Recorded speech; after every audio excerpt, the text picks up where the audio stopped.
is that, let's see here, they live within these little interpretive structures that we put on the world all the time. They're little motivated structures, and they give you a viewpoint and a reference point. But they're not complete because you're ignorant and you don't know what the hell you're doing. So you're always making up these incomplete stories about how the world is. And what surrounds those incomplete stories is this massive realm of possibility that's frightening. And the possibility is all the other ways that you could think about how you are. And that's a lot of ways. It's all the other ways the world could be if you acted in a different manner. It's all the ways the world could be if other people acted in a different manner. That's what reality is. You know, we think of reality as a collection of objects with their own trajectories, and that's not right. And we even know it, because when we think about the future, we think about a realm of unconstructed possibility that we can manipulate and change in multiple directions. And that's this melodic chaos that surrounds people. And we don't think that way.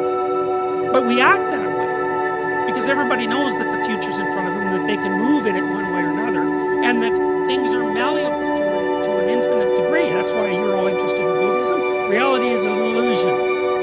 What does that mean? It means you put an interpretive framework on the world. Great. It could be otherwise. In fact, it could be infinitely otherwise. And that's terrifying. Now, if something happens to you and it shows that you're wrong, what you experience is not a stimuli. It's an indeterminate set of affairs. And you have to interact with that indeterminate set of affairs like this.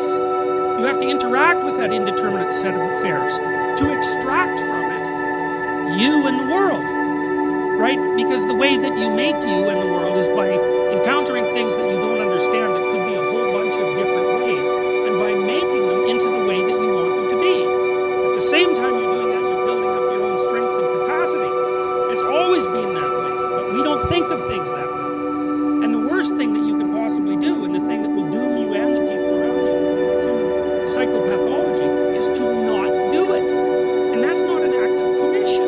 You can be completely pathological and useless, and worse than that, because that's just where things start, merely by not acting on your own knowledge. And that's not repression either. Freud had that wrong, because Freud had a wrong model of memory. He thought people stored like a video representation of everything that happened to them, and if it was unpleasant, they suppressed it. That isn't how it works.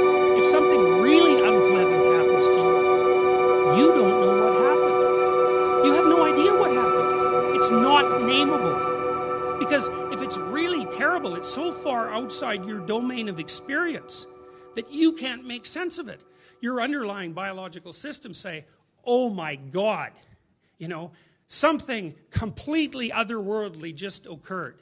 And that's unbelievably stressful for people, but to make that into a world takes a tremendous amount of effort.